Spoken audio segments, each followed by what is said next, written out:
Domestication was one of humanity's greatest achievements, turning wild animals into companions, workers, and providers. Out of thousands of species on Earth, only a few proved suitable for life alongside us. Through generations of selective breeding, some animals became trusted allies. But what if we turned the clock back to the Mesozoic era and asked which extinct creatures could have joined us? Imagine a prehistoric city builder game where the dinosaurs from the Triassic, Jurassic, and Cretaceous periods coexist. Your mission: choose the right species for farming labor, protection, transport, hunting, and companionship. It's speculative and fun, but rooted in science. Let's begin with pest control. In our world, cats excel at this role. They began frequenting human settlements as rodents thrived around crops. Over time, they became dependent on humans, and humans welcomed them as defenders of food stores. In our alternate timeline, we'd need a prehistoric version of the house cat. That role fits Microraptor, a tiny feathered dinosaur with 4 wings capable of gliding between trees. Agile and fast. Microraptor could hunt insects and small vermin in orchards, farms, or storage areas. It wouldn't need much space or food, and its climbing and gliding ability would make it excellent at covering terrain. Raised around humans, it might become as common as a barn cat silently patrolling the fields for pests. Now let's talk livestock. Today's cows, goats, and pigs supply us with meat hides and sometimes milk. But back then, mammals were rare and small. Dinosaurs laid eggs, which gave them a reproductive advantage. They weren't limited by gestation periods. A single large dinosaur could lay dozens of eggs several times per year, meaning population growth could be rapid if humans protected their nests. Our top candidate for livestock is Ouranosaurus, a large sail-backed herbivore with strong limbs and a calm appearance. Estimates place it around 2,000 kgs in weight. Even after trimming fat and removing bones, one adult could yield nearly 800 pounds of meat. That's enough to feed a community. Its eggs, though not as numerous as chickens, could be improved through selective breeding. The tall spines along its back might also serve additional uses. The bones could be repurposed into tools, musical instruments, or even fertilizer. Its hide might be useful for clothing or insulation. Imagine Ouranosaurus as the prehistoric cow, not easy to tame, but worth it for food and byproducts. Large livestock would also need protection. Predators lurked nearby, and human settlements needed defenders for their herds. In modern farming, dogs or llamas often protect flocks. So what dinosaur might guard a herd of Ouranosaurus? M chooses Lambeosaurus, a larger hadrosaur with a hollow crest on its skull. This crest could have functioned like a built-in horn, producing loud warning sounds. With a body up to 9 meters long and weighing 4 to 5 tons, it would be intimidating. Its natural affinity with Ouranosaurus would help it integrate into the group and serve as a living alarm system. Lambeosaurus wouldn't need to fight predators, just signal their approach. With time, humans might recognize these warning calls and mobilize accordingly. In a sense, Lambeosaurus would be both sentry and shepherd, watching over the group and calling for help when needed. So far, our Mesozoic community has pest control, Microraptor livestock, Ouranosaurus, and guardians Lambeosaurus. But there's more to civilization than food and protection. We'll need labor transport and hunting partners if we want this prehistoric society to function. In Part 2, we'll recruit the muscle of the Mesozoic creatures built for hauling heavy loads, moving swiftly across the land, and tracking prey through dense forests. Stay tuned for the next phase of our ancient alliance, with Microraptor for pest control, Ouranosaurus as livestock, and Lambeosaurus as guardian. Our village still needs labor. For millennia, humans have relied on beasts of burden: oxen, donkeys, camels to carry loads, plow fields, and transport goods.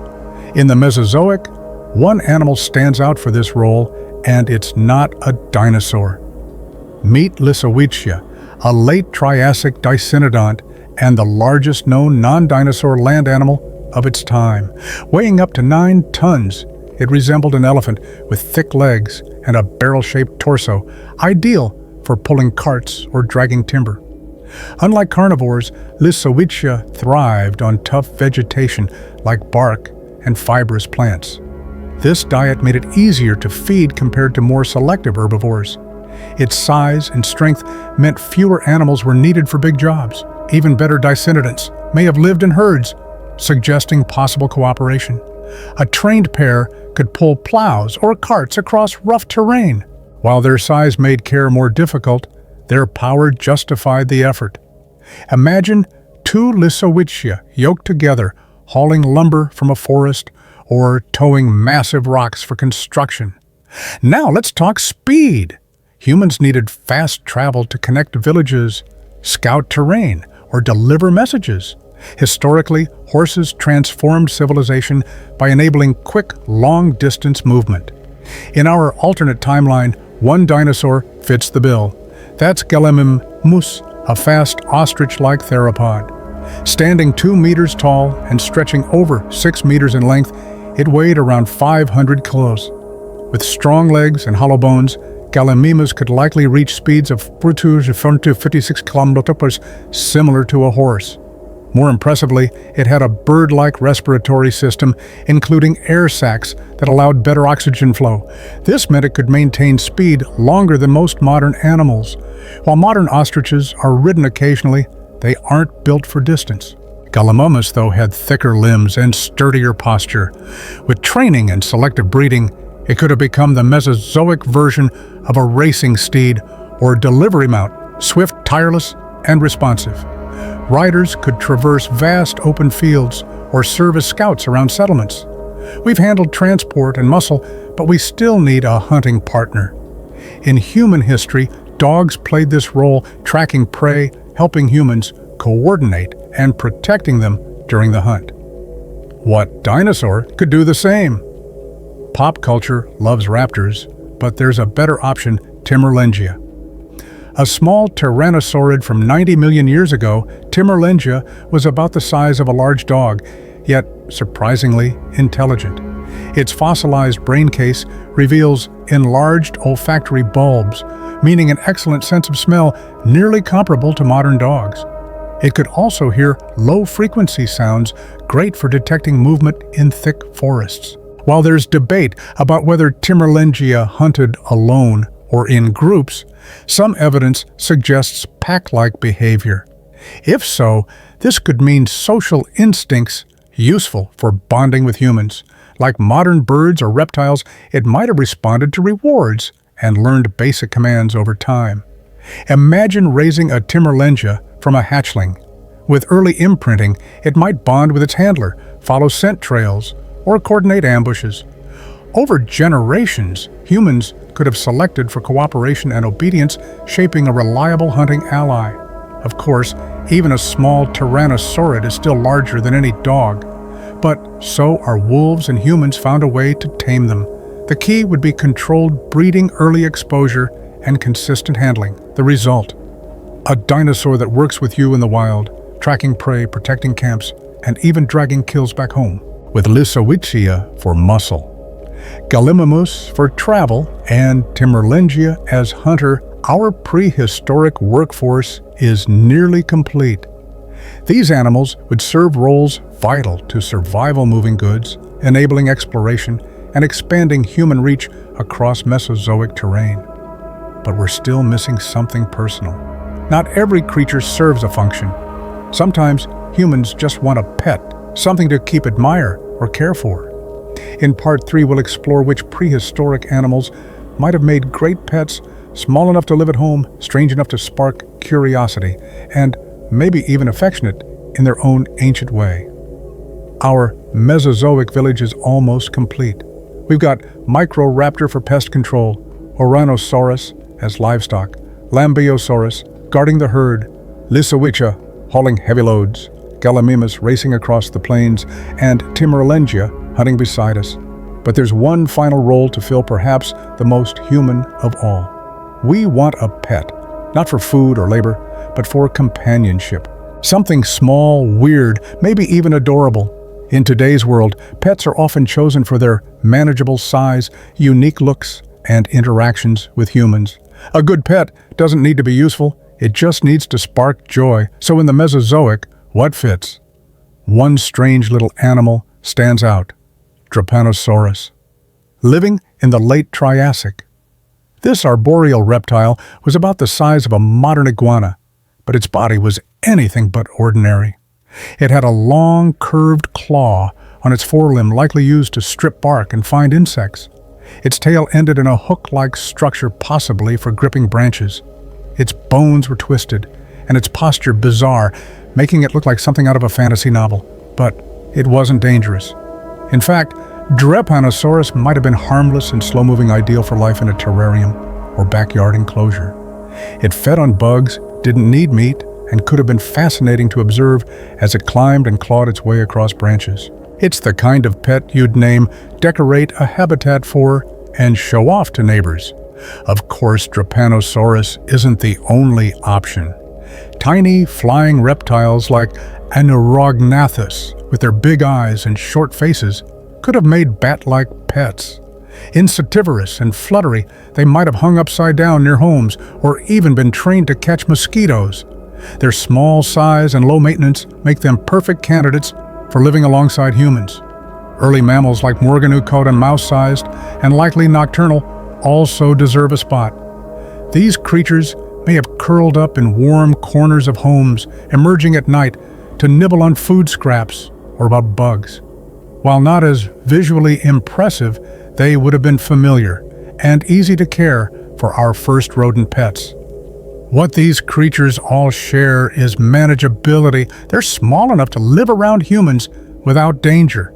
They require little food. They wouldn't destroy a hut or trample crops. And more importantly, they're strange and captivating enough to form bonds with humans, even if that bond is mostly one-sided curiosity. In reality, humans form emotional connections with all kinds of animals. Ferrets, turtles, parrots, and frogs, all very different, all loved for their personalities or quirks. Prehistoric pets would likely follow the same trend. We wouldn't just choose what was useful, we'd choose what we liked. This idea of domesticating dinosaurs and ancient creatures isn't about practicality, it's about curiosity. What if instead of fearing these creatures, we lived beside them? What if we worked together, hunted together, and even kept them as companions? The truth is, humans shaped the animals around them. Wolves became dogs, jungle fowl became chickens, wild horses became transportation. If dinosaurs had survived and humans evolved alongside them, we might have forged similar relationships, sometimes for survival, sometimes for companionship. Let's recap our prehistoric dream team: Microraptor agile, tree-gliding pest controller; Ouranosaurus, steady meat and egg-producing livestock; Lambeosaurus, massive trumpet-headed guardian; Lisowicia, powerful bark, eating beast of burden; Gallimimus, fast, long-range dinosaur, mount; Timurlengia, clever, trainable hunting companion; Drepanosaurus or Anaurognathus, Morgandodon, oddball pet with charm. Each creature brings something special: speed, strength, intelligence, or sheer strangeness. Together, they form a society that's not only functional, but also deeply connected. A blend of survival and affection, of purpose and partnership. So, which one would you want in your backyard? Would you train a Microraptor or ride a Gallimimus? Could you befriend a Timurlengia pup? Or maybe you'd raise a Drepanosaurus in a cozy treehouse enclosure? Let us know your pick in the comments. And if this wild world of domesticated dinosaurs sparked your imagination, be sure to like, subscribe, and ring the bell. There's more prehistoric speculation on the way, because sometimes imagining what could have been is just as powerful as knowing what was.